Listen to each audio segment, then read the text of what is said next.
Good afternoon, everyone, and welcome to our August meeting of the Committee of Adjustments. I'll call this meeting of the Committee Adjustments to order. As required under the Planning Act, a public meeting is being held prior to the committee making decisions on the applications that are before us today. First of all, I'd like to introduce the committee members. And we have here today myself, and I just want to take a moment, Steve Strangway, and just recognize the fact that our regular chairman, Mr. Robertson, is under the weather again this month, and we wish him a speedy recovery and hope that he will be back next month. We have Sandra Richardson with us, and Betty Archer, and Gerald Erickson. And absent today, we have Alex Scar, Lloyd Robertson, and Councillor Yo. And we have our great staff here in person: Leah Berry, our Manager of Planning; Catherine Evans, our Planner; Mark LaHaye, Secretary Treasurer; and Charlotte Crawford, who keeps us on the straight and narrow here. So welcome to everybody, and thank you for your attendance. Also, remotely, we have Matthew McKinnon. He's our Plans Examiner, Building and Septic Division. So as I say, a very warm welcome to our meeting. First of all, I'm going to ask for an approval of the agenda. Ms. Richardson, and seconded by Ms. Archer. All in favor? Are there any pecuniary interests to declare today? Okay. And the next thing, I'm going to look for the approval of our July meeting, and that was July 27th, approval of the minutes for that meeting. Mr. Erickson and Ms. Richardson, all in favor? Great, thank you very much. The committee will hear comments, gather information, and may ask questions to clarify statements made. The committee may ask and answer questions or redirect questions to the appropriate person. Please note that any information or comments given to the committee during this meeting is considered evidence. We will first hear from staff, then the applicant or his or her agent. We will then hear from the person, any person in support, or from those who have questions, concerns, or opposed to an application. Finally, the applicant or his or her agent will have an opportunity to respond to any of the statements made to the committee. Everyone who speaks to the committee is asked to provide their name for the public record. In our first application today, we have 5 applications that we're going to be looking at, and Miss Evans, our planner, is going to be looking after 5 applications, so she's got lots of work today. Our first one is file number D20 2023-062, and it's 56 Cowans Bay Crescent, Geographic Township of Emily. So I'll turn it over to you, Catherine. Thank you. The subject property is designated waterfront under the City of Kawartha Lakes official plan and is zoned rural residential type 3 under the Township of Emily zoning bylaw. The subject property is located on the western shore of Pigeon River, west of Emily Provincial Park. The property is flag-shaped, has frontage on the water, and currently contains a single detached dwelling constructed in 1960, a tarp storage structure, boathouse, and a shed. The shed is to be removed. The proposal is to demolish an existing addition which was constructed onto the east or water side of the dwelling, and to construct a new addition onto the west or road side of the dwelling. Relief is required from section 12.2.1.2C of the bylaw, as a minimum lot frontage of 35 meters is required, and the existing lot frontage is 6 meters. Relief is also required from section 12.2.1.3E of the bylaw, as a minimum water setback of 30 meters is required, and the proposed setback is 13 meters. The addition will add living space to accommodate the property owner, as well as family and friends. And the removal of the existing addition will improve the water setback, and the living space will be added on the opposite side of the dwelling, so no further encroachment will result from the construction of the new addition. Looking to the official plan, low-density residential uses and buildings and structures accessory to residential uses are permitted in the waterfront designation, with performance and siting criteria being implemented through the zoning bylaw. The official plan establishes water setback policies to provide sufficient spatial separation to protect development from erosion hazards and protect and enhance the ecological function of the water body. The existing dwelling has been in its current location since 1960, and the proposal improves upon the dwelling's existing water setback. As such, no negative impacts are anticipated. Looking to the zoning bylaw, the proposal complies with all provisions of the bylaw with the exception of the minimum water setback and minimum lot frontage.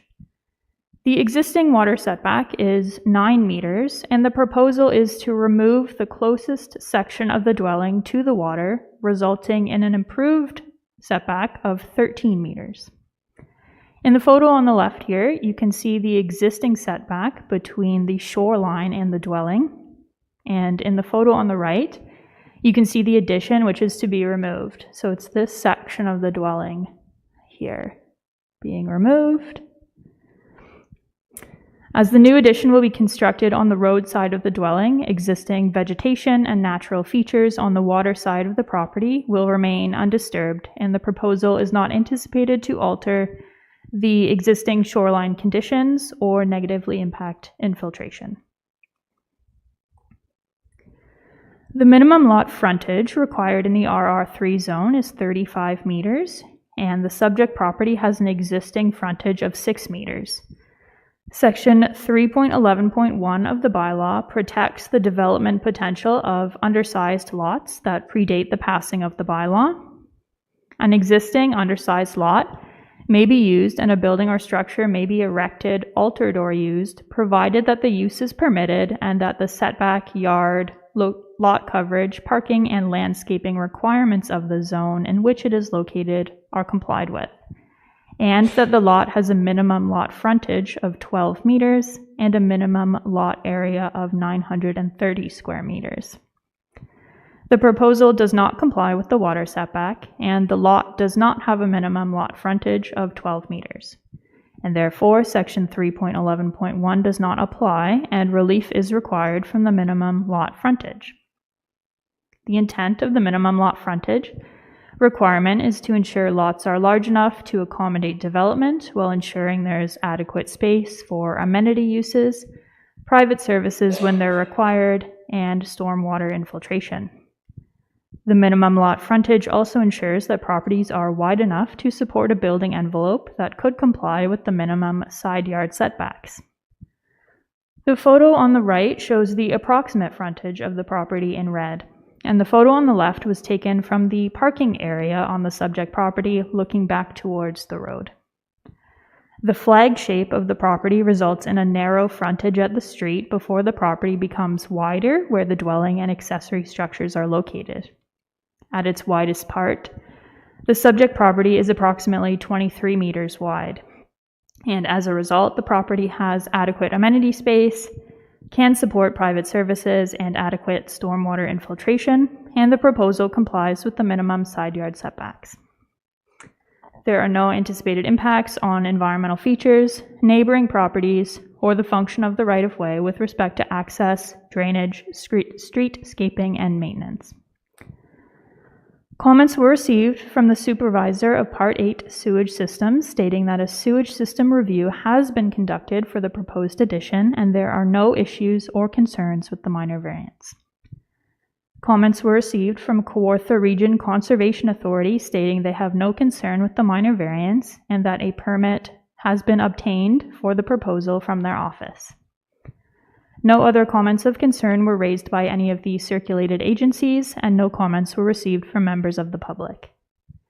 Based on the contents of the report, staff acknowledges the application meets all 4 tests of a minor variance and respectfully recommends approval of the application subject to the conditions identified within the report. Thank you. Thank you, Ms. Evans. Are there any questions from our committee? Ms. Archer? Through you, please, to Ms. Evans. In the preamble, did I hear you say that there was the dwelling, a tarp storage shed, a boathouse, and a shed? I don't see a shed mentioned in our statements.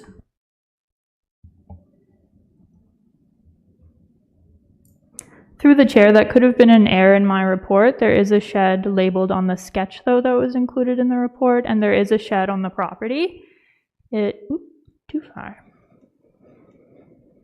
It's kind of attached, almost attached to the boathouse. So that's the shed there, but it is going to be removed. So if in fact it does not get removed, will there still be, are they allowed to have all those structures on the property? My question is, should it be in as a condition that it be removed?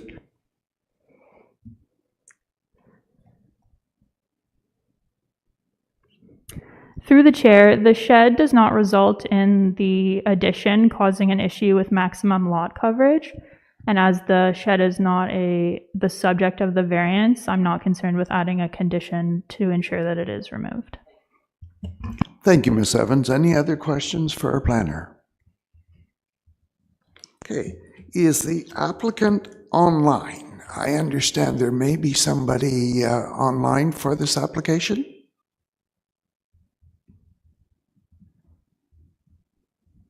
That would be me, yes. Yes, and your name is? Alexandra. Okay. Alexander, do you have anything you would like to add to Ms. Evans' presentation? Nope, I feel like she did everything that we kind of written down perfectly. If there's any questions for me for clarification, I can also answer if need be, but I don't have any comments on my own, no. Thank you. Are there any questions of the applicant from our committee? Okay. Is there anyone else online wishing to speak in favor of this application, in favor or support of the application?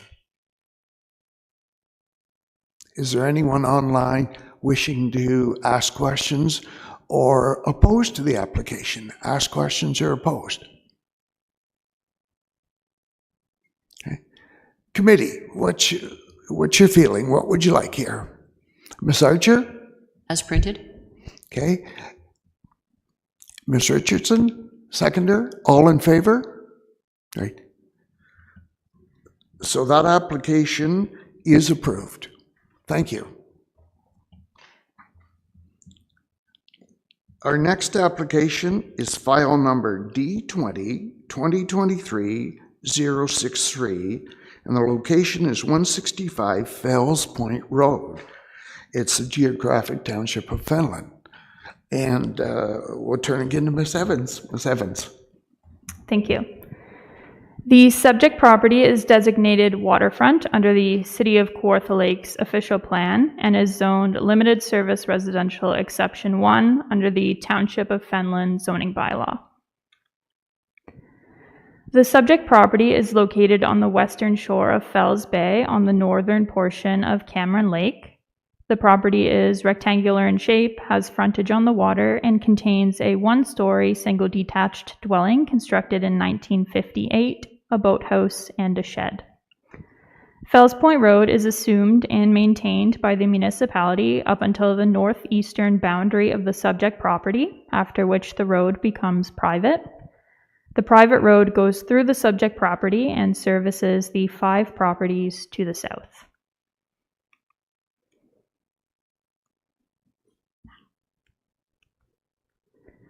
The proposal is to raise the existing dwelling to construct a walkout lower level. Relief is required from section 15.2.1.3E of the bylaw, as a minimum water setback of 15 meters is required, and the existing setback of 2.5 meters is proposed to remain.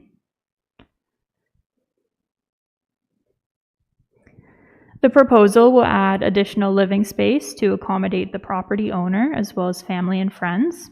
and the existing footprint will remain the same with no further encroachment being proposed. Looking to the official plan, low-density residential uses and buildings and structures accessory to residential uses are permitted in the waterfront designation, with performance and siting criteria being implemented through the zoning bylaw. The official plan establishes water setback policies to provide sufficient spatial separation to protect development from erosion hazards and protect and enhance the ecological function of the water body. On the subject property, limited opportunity remains to further enhance the shoreline setback without impeding on the private road, which neighboring property owners depend on to access their properties. The raising of the existing dwelling will add living space while maintaining the same footprint, lessening the impact on shoreline conditions.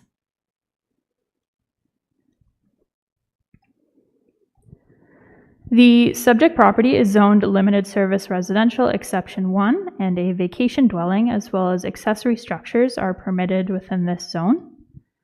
The proposal complies with all provisions of the bylaw with the exception of the minimum water setback, and these photos show the existing setback which is to be maintained.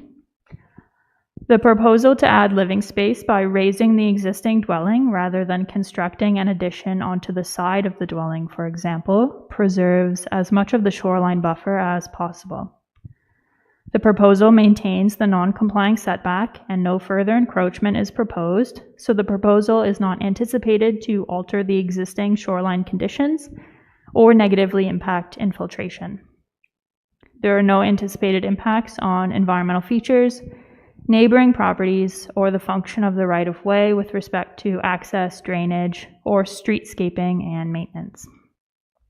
Comments were received from Kawartha Region Conservation Authority, stating that they have no concerns with the proposal and that a permit will be required from their office.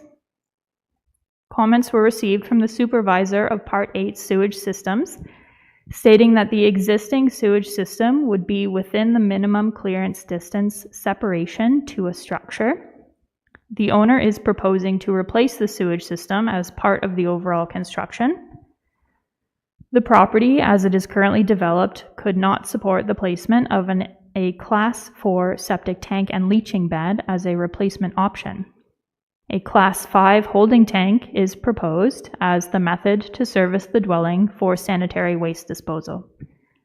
A Class 5 holding tank can be supported and would be placed on the southwest side of the dwelling. As such, the Building and Septic Division has no concerns with the minor variance proposal as it relates to private on-site sewage disposal.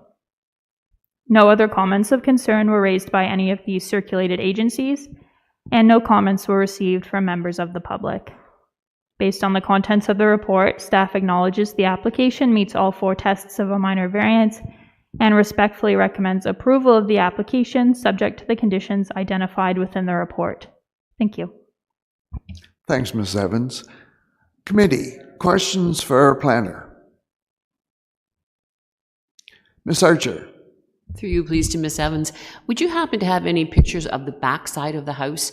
From the sketch in Appendix C, it looks like the backside sits right on the private road. I'm just concerned about the access to the next 5 people while they're doing this building process. Ms. Evans?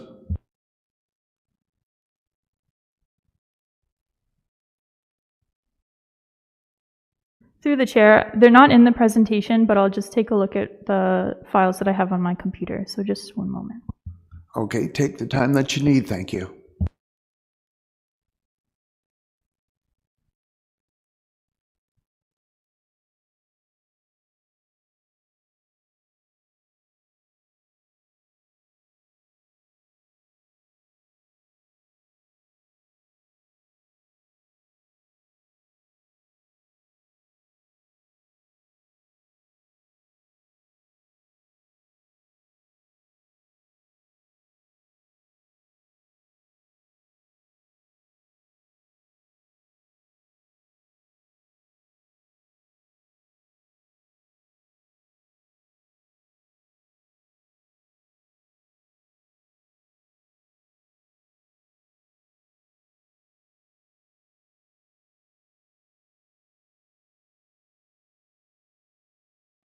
Through the chair, thank you. There is a setback between the traveled portion of the private road and the dwelling. There is a patch of lawn as well as a hedge that separates the two. So I'm not concerned with the building impeding onto the private road. The bylaw is also silent on setbacks from private roads, as a street is defined as something that's assumed and maintained by the municipality, while this section is not. I do have a photo if you'd like me to circulate it via email after the meeting. Happy to do that. Are there any other questions for? Okay, I believe the applicant is here, Mr. Pike. And Mr. Pike, did you have any comments or questions? Okay. All right, is there anyone online wishing to speak in support of the application? In support of the application? Anyone online wishing to speak opposed to the application or have any questions? Opposed to the application or any questions? Seems very straightforward. Committee. Ms. Richardson? As recommended by staff. Okay, do I have a seconder? Mr. Erickson? In favor? Mr. Pike, your application is approved, and thank you for coming this afternoon.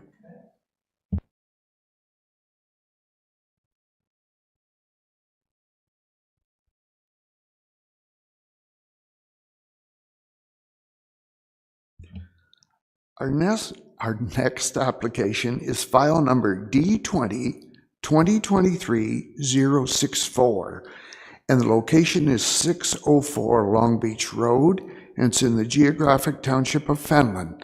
Ms. Evans. Thank you. The subject property is designated waterfront under the City of Kawartha Lakes official plan and is zoned rural residential type 3 under the Township of Fenelon zoning bylaw.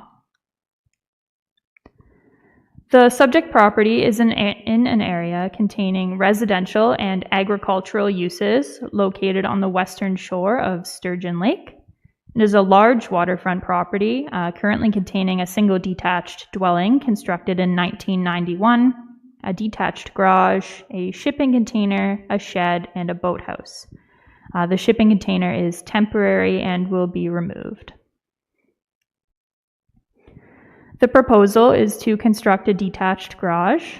Relief is required from section 3.1.3.1 of the bylaw, which permits a maximum lot coverage for accessory structures of 8% of the lot area to a maximum of 225 square meters. The proposed resulting lot coverage for accessory structures is 502 square meters, being 2% of the lot area. Relief is required from section 3.1.3.2 of the bylaw, which permits a maximum height for accessory structures of 5 meters. The proposed height is 5.4 meters. Relief is also required from section 3.1.3.3 of the bylaw, which permits a maximum of 3 accessory structures on a lot in any class of residential zone. The proposed total number of resulting accessory structures is 4. The proposed garage will enhance storage opportunities on the property and will be used to store the owner's boat during the off-season, as well as other personal items. The proposed increased height of the garage is required to fit the boat. Looking to the official plan, low-density residential uses and buildings and structures accessory to residential uses are permitted in the waterfront designation, with performance and siting criteria being implemented through the zoning bylaw. As per policy 20.3.10, provisions such as building and structure height limits are implemented to ensure buildings and structures do not exceed the height of the tree canopy or break the skyline horizon. The proposed garage will not exceed the height of the tree canopy, and the garage will be approximately 205 meters from the shoreline and will be located between the existing dwelling and the road. As such, the garage will not be visible from the lakeside of the property. The proposal complies with all provisions of the zoning bylaw with the exception of the maximum lot coverage, height, and number of accessory structures. The purpose of these provisions is to manage the height, number, and size of accessory structures to maintain the residential character of a property and to ensure accessory uses remain subordinate to the primary or residential use. So these photos here show the existing accessory structures on the property, and the color of the border around each picture corresponds with the legend on the sketch showing their location on the property. Currently, there is a shipping container on the property which is to be removed as confirmed by the applicant. Section 3.19.1 of the bylaw permits a temporary building or structure incidental to construction to be used on a property until such construction has been finished or discontinued for a period of 90 days. In accordance with this provision, the shipping container is permitted to remain on the property during construction to be removed afterwards, allowing the property owner to continue storing items in the shipping container until the garage is completed. The subject property is within a residential zone category and is therefore subject to the residential maximum lot coverage for accessory structures, as well as the maximum number of accessory structures, being 3. However, this property is substantially larger than a typical residential property at 2.5 hectares in size. For comparative purposes, the minimum lot area in the RR3 zone is 2,000 square meters. Though the total ground floor area of the existing and proposed accessory structures exceeds the maximum the maximum of 225 square meters, the portion of the lot covered by accessory structures is only 2%. For comparative purposes, other rural residential zoning bylaws regulate lot coverage only using a percentage, on average ranging from 8 to 10% of the lot area. The existing and proposed accessory structures are dispersed throughout the subject property, and none are visible from the road. The proposed garage will not change the character of the subject property and will not result in the property becoming out of character with the surrounding similarly sized properties. This photo shows the area the proposed garage is to be located in between the existing dwelling and garage. So the railing on the existing dwelling is just here, and this is the existing detached garage. So the new garage will be located in this general area. The proposed garage is to be 5.4 meters in height, exceeding what is permitted by 0.4 meters. The garage will not be visible from the road, and the 0.4 meter increase in height will not be perceptible. There are no anticipated impacts on environmental features, neighboring properties, or the function of the municipal right-of-way.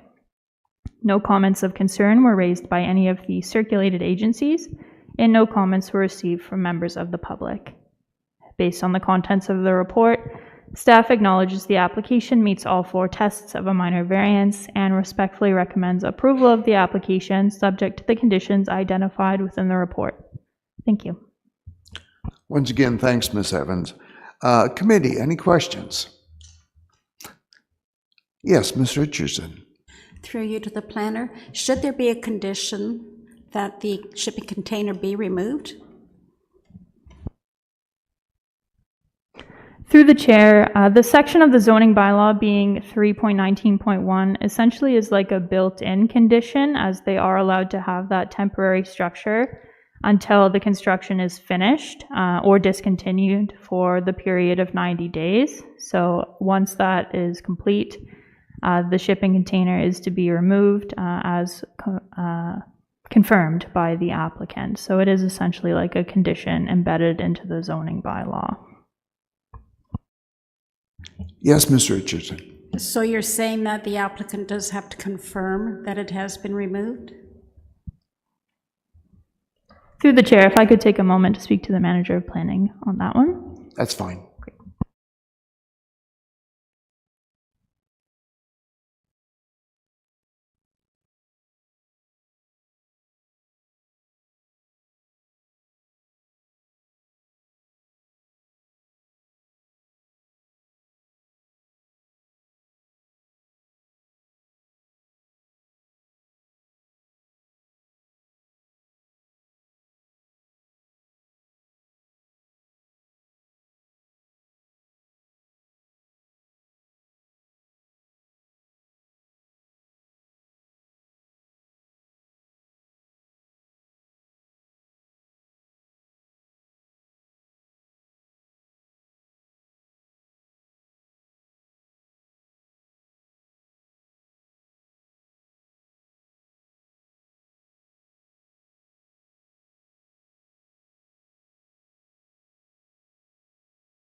Through the chair, thank you.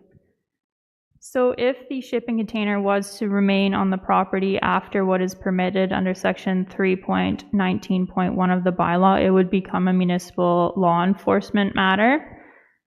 So as once the building permit is completed, the minor variance is considered, the file is considered closed, final and binding, so there would be no follow-up procedure that we would take under the minor variance process to check for that compliance.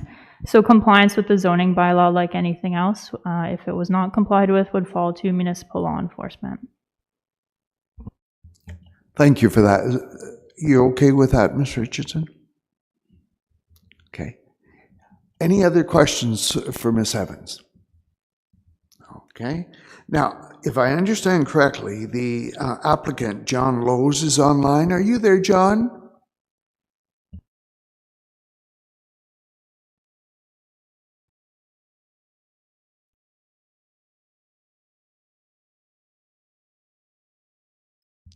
Can you hear me now? Yeah, yes, John, we don't see your picture. We hear you now.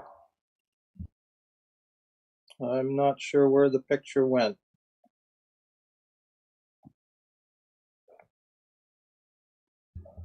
Yeah, it seems to have disappeared and it ain't coming back.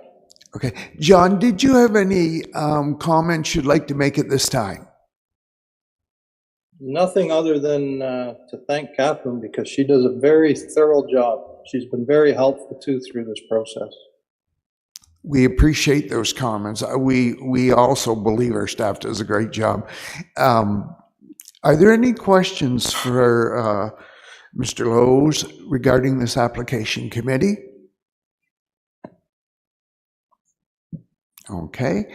Is there anyone else online wishing to speak in support of this application, in support of the application? Is there anyone online wishing to speak opposed to the application, opposed to the application? Okay. Committee, recommendation, Ms. Archer? Okay. Seconder, Mr. Erickson? All in favor? Great. Mr. Lowe's, your application is approved.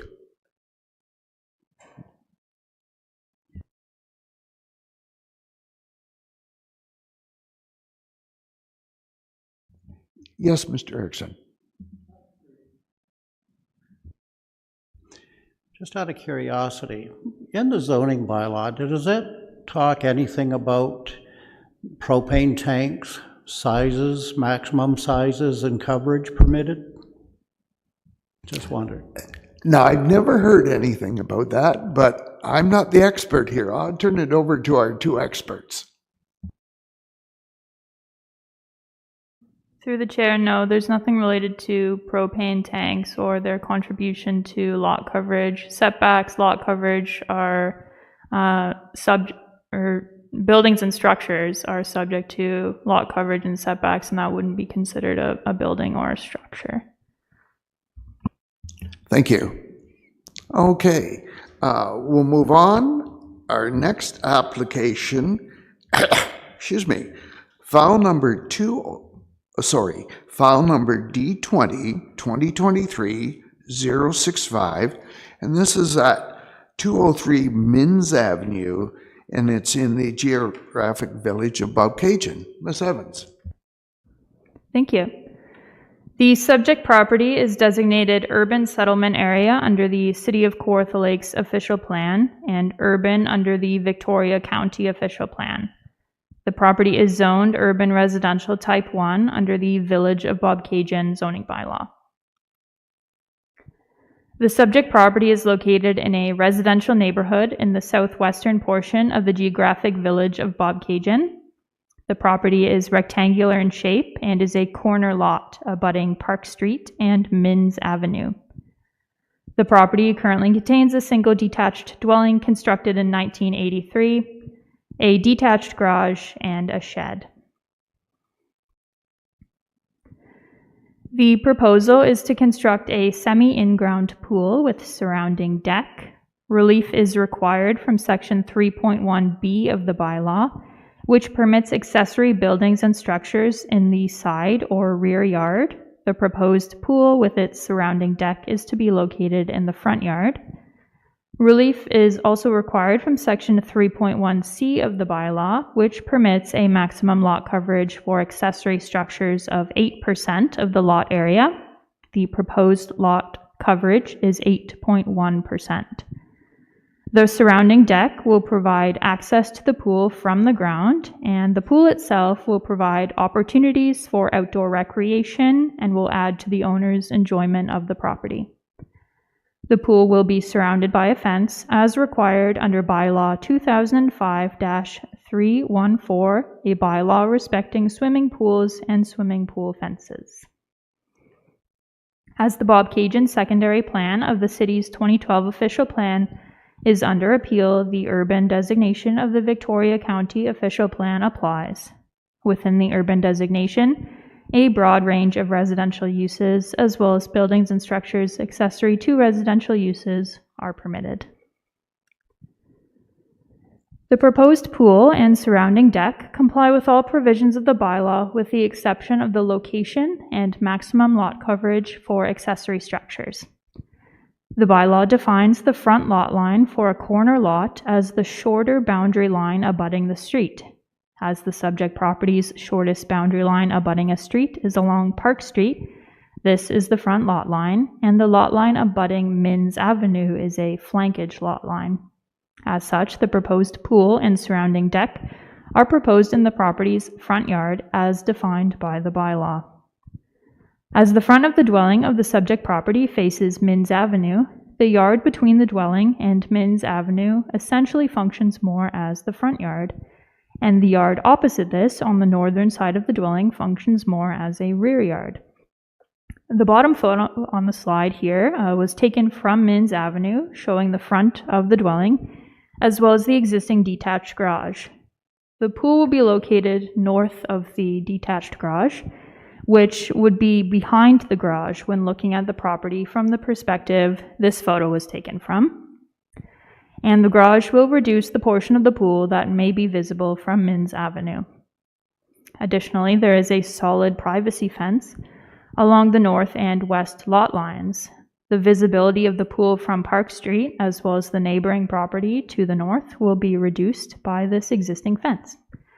And the photo on the top of the slide here was taken from Park Street, showing that fence, as well as the vegetation along what is defined as the subject property's front lot line.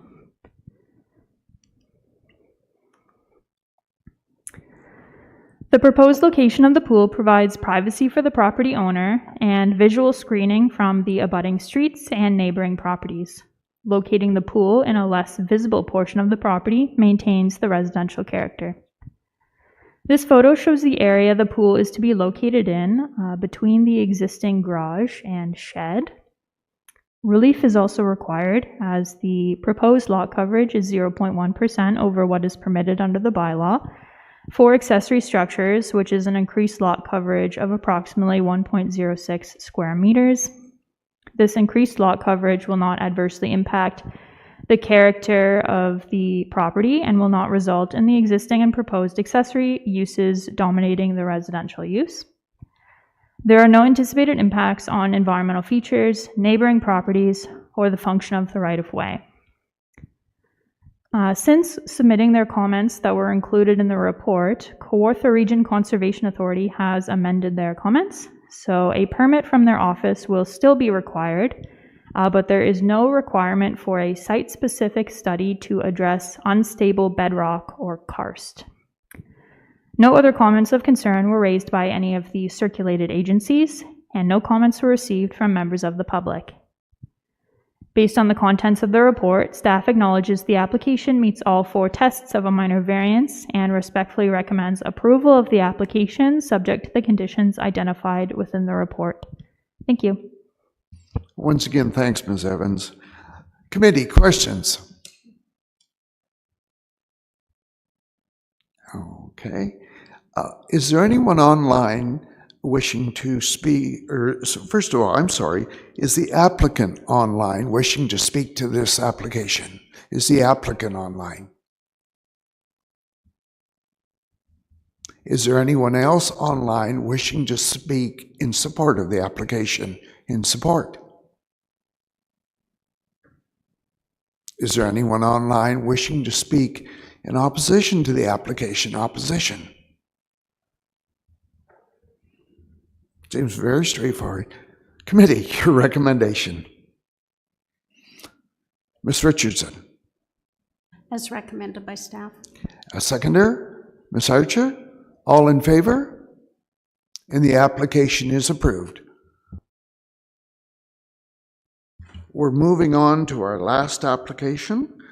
This is file number D20 2023-066, and the location is 26 Bandori Lane, and it's the geographic township of Laxton.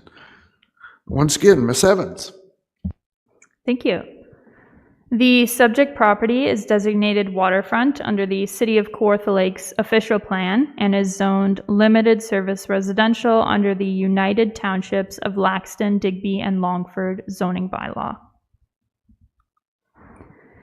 The subject property is located east of Highway 35 on the western shore of Shadow Lake. The property has frontage on the water and includes Bandori Lane, a private road which is used to access the subject property, as well as 4 other properties to the south. The property currently contains a single detached dwelling constructed in 1932, 2 garages, a boathouse, and a shed. One of the garages, as well as the shed, are to be removed. The proposal is to demolish the existing dwelling and construct a new dwelling. The proposal also includes the construction of a new detached garage, which does not require relief from the zoning bylaw. Relief is required from Section 5.2G of the bylaw, which requires a minimum water setback of 15 meters. The existing water setback of 6.88 meters is proposed to remain. These elevations show what the proposed dwelling is to look like. The existing one-story dwelling is approximately 144.46 square meters in size. The proposed dwelling will also be one-story, and it is to be approximately 343.74 square meters in size. A portion of the footprint will remain the same, with the expansion occurring on the western or road side of the property. The existing setback from the water is to be maintained with the new construction.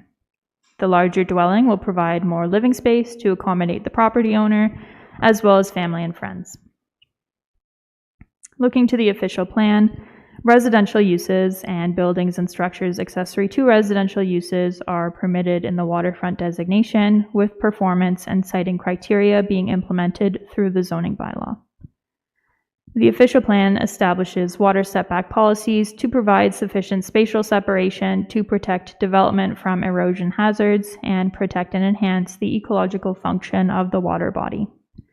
The proposal maintains the dwelling's existing water setback, and the shoreline appears to be in a primarily natural state, and no negative impacts are anticipated. Looking to the zoning bylaw, the proposal complies with all provisions of the bylaw with the exception of the minimum water setback. The proposal maintains the existing non-complying setback of 6.88 meters, and no further encroachment than what exists today is proposed. The photo on the left here shows the water side of the existing dwelling, and the photo on the right was taken from the dock and shows the distance between the dwelling and the shoreline. The reuse of the footprint of the eastern or water side of the dwelling limits the disturbance of existing vegetation and natural features. As such, the proposal is not anticipated to alter existing shoreline conditions or negatively impact infiltration. There are no anticipated impacts on environmental features, neighboring properties, or the function of the right-of-way with respect to access, drainage, streetscaping, and maintenance. Comments were received from the Ministry of Transportation stating that the subject lands are within MTO's permit control area. Therefore, ministry approvals and permits are required prior to the construction and/or alteration of any buildings and/or structures, and prior to the issuance of any municipal building permits or approvals. and this is reflected in condition 3. Comments were received from Supervisor of Part 8 Sewage Systems stating that an application for a sewage system permit to install was submitted in support of the proposal to construct a new single detached dwelling. The proposal is for a fully raised system to be contained within the property boundaries.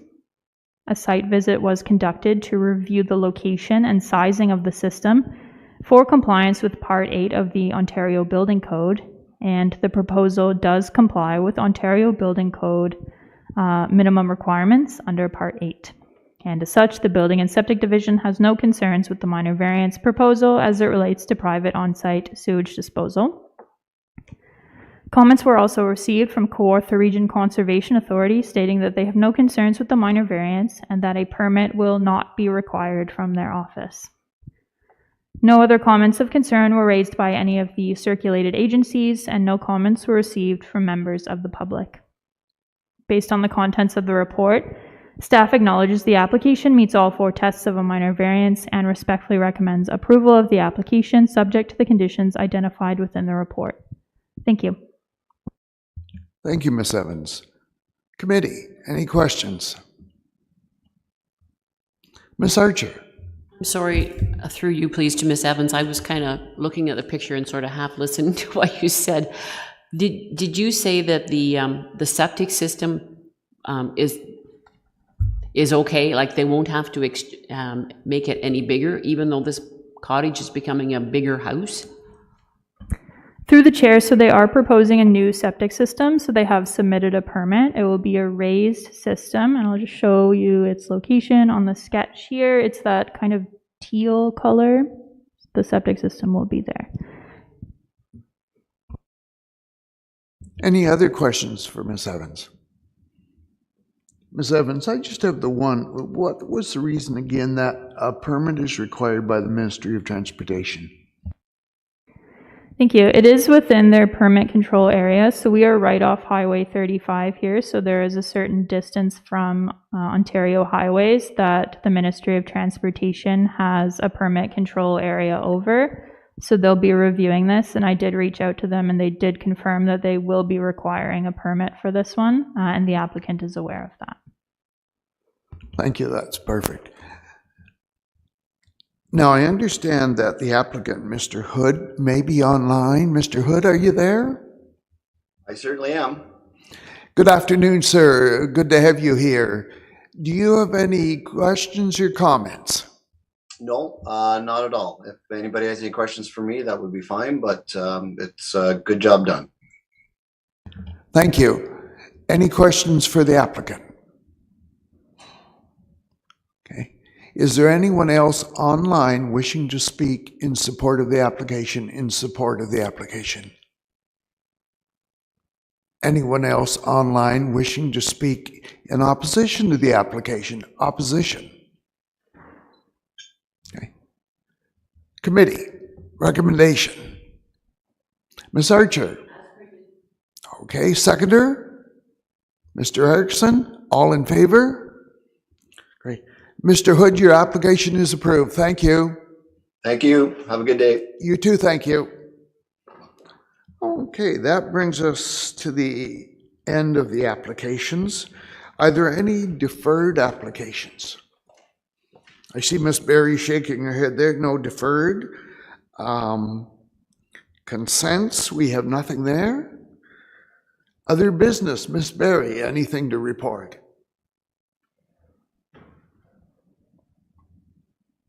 Thanks for the opportunity. Yeah, smooth sales today. Just acknowledging Catherine's work that she put into this meeting, preparing for the first time on her own, without her, as I believe I've heard, partner in crime from previous meetings. Anyway, so great job, including site visits this round on her own. So we're just completing the recruitment process for the vacant Planner 2 position, which is excellent news. So we're quite excited to share an update with you in that regard at the next meeting in all likelihood. And that probably covers it as far as updates go. We wish everyone an excellent fall. We're just about there. I know. Thank you, Leah. And Catherine, I also want to thank you for the excellent job today. It's interesting, you know, sitting here, you get a slightly different perspective, and you realize there are very few questions about these reports. And I attribute that, Catherine, to the excellence of the amount of detail and the pictures and so on. So thank you for a continued great job. Really appreciate it. Next meeting. It's hard to believe we're talking about the end of September, September 28th at 1 o'clock. And I think that covers everything. Yeah, oh, I'm sorry, Ms. Archer, I saw your hand earlier. Go That's ahead. all. I don't feel comfortable a lot of the times when we have these things where there's going to be a shed, there's going to be a shipping container, there's going to be something removed. Is there any way we can put them in as conditions that they have to be? Because, as you said, it has to be a zone, or not a zoning, it has to be someone going out and checking in, and unless somebody complains, we don't. And I don't think some of these people probably get rid of their stuff that they're supposed to. Is there any way we can make it a condition? I turned over to whoever wishes to answer. Ms. Berry? Sure, Mr. Chair, I'll take that one. Yeah, we appreciate the question, and we know this comes up, and we certainly aren't interested in at least our side of the business in creating a potential issue. Certainly it wouldn't be us creating the issue, but by virtue of perhaps staying silent on a matter like this, creating a follow-up or another issue for another division that impacts their operations across the city, in this case, municipal law enforcement.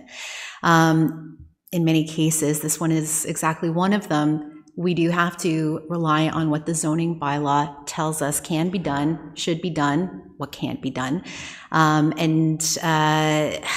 stickler here is the ability of the committee to attribute conditions that have to be met after a variance decision is final and binding. That's the crux of the issue. So requiring something happen after the fact, which essentially would be the case, because once the final inspection is done, the case is closed, so to speak, the file is closed, the decision is final and binding, and there isn't a subsequent step or series of steps, either in the planning division's operations or in the building and septics, to follow up after the fact. Does that provide any more clarity? If we put it in as a condition that it has to be removed within the 24 months, like when it has to, we have to have this all done. So would that not fall into, like, as soon as the file is closed, it won't be closed until such time as the building, if it's a condition, it won't be closed until the building's gone. So we think about the lapsing date. This will could potentially eventually factor into the sequence of events as well. We know that there's typically a sunset on decisions coming into force within a 2-year period, and if the conditions aren't met within that period, then the decision lapses. So we have to think about what the impact on the proponent would be if they were completing duly their steps to address conditions and meet their approvals in time. This is shortening the window for them to achieve compliance. So we have to take into account the nature of the project, how long that's going to take them, quote unquote supply chain issues, the challenges that the construction industry is facing, at least what we're hearing as reported back into the division through staff. And then look at possibly extending sunset clauses, dates. And is that, going to be something the committee members are interested in, seeing decisions exceed to 36 months or 48 months, or at that point we're thinking, should this be going through a different process? Is it still minor if we're looking at the time period involved? Now I know I'm sort of covering a lot of ground here, but just trying to give you some considerations that would go into conditions like the one you're suggesting. Another way to look at it is when we think about what effect restating existing conditions has. Remember, conditions being, or rather reliefs that are sought through the minor variance application process. They are varying provisions that are set. Unless asked for, the conditions around extending the time frame that a shipping container or some other like structure can be in place really properly should be addressed through a relief that is sought around the timing for how long that structure can be used for that purpose. So that, could be an angle of how to address removal, because then it can be tied to a condition. Finally, a note of information as part of the committee's deliberations are there in perpetuity with the minutes once they publish, and well, when the committee approves the minutes, for information to the resident, the proponent, staff, another angle here for staff's communication and reminder on the importance of diligence to follow the provisions of the bylaw. All of us who are using properties within the city are subject to the provisions of the bylaw, whether we're approving for or seeking planning relief or not. So we all are required to abide by the zoning bylaw provisions. Again, which would be the case with proponents with these shipping containers, that even if they're not applying for something, they still are, it's incumbent on them to use the property in accordance with the bylaw. So, where do we stop? At the risk of being facetious, how many, notes to file or reminders do we put in conditions or somehow through the decision, language in the decision that restates existing provisions that are already there in the bylaw? I'll just point to a comment made by Ms. Evans that the bylaw through its language concerning the ability to use the storage container for a certain period of time is sort of a built-in condition that exists in that bylaw that we spoke to today and a number of others. Those are my thoughts. Long story short, we shouldn't put in a condition to. I think there might be a few other options to consider that would be not onerous or maybe beyond the reach of the members that we could consider first. Are you okay with that, Ms. Archer? Yeah, I guess so. Okay, Mr. Erickson. I was just going to say, in an urban environment, obviously, it's a container or shed sticks out like a sore thumb. In a rural area, a well-hidden cottage area, a lot of people see that land and it's huge. They're not going to worry about it, because as you travel throughout city of Kawartha Lakes, there are shipping containers everywhere, and it's almost assumed that people are permitted to have them on their properties, but they're everywhere. But I agree, there should be a condition that they must be removed before whatever application approval has been is being applied. I think it should be a condition. Otherwise, you're going to end up with rusting boxes everywhere, which is not good for the soil. Ms. Berry, we're going to leave that with you. And if there's anything further, I certainly appreciate the members' concerns with it, and Mr. Erickson's quite correct. We do see them, and so how that ties into Committee of Adjustments is something, I think, for future discussion and so on. If you'll indulge, I'll just chime in, and I appreciate the comments of my colleagues. So in cases where shipping containers are there, obviously cited legally, according to any permit requirements that they've been granted, we do want to distinguish, or at least just for the purposes of our discussion, recognize that there are many cases where those shipping containers that we see, have the right to be there because they've gone through appropriate channels. So just making that small distinction. Thanks.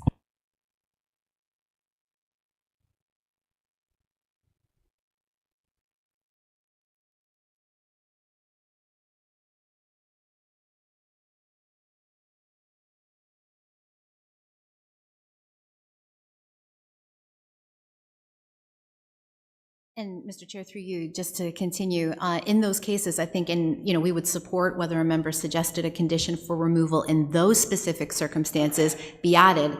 We have and we would perhaps even come forward with that condition in the original staff report. When the relief is needed and isn't being sought, those would be conditions for removal. Okay, any other business for today? Perhaps somebody would note that we're finished at 2 o'clock. Yeah. As I say again, thanks for the presentations today. Very well done. I'm going to ask for a motion for adjournment. Ms. Richardson, Ms. Archer, all in favor? And we're finished.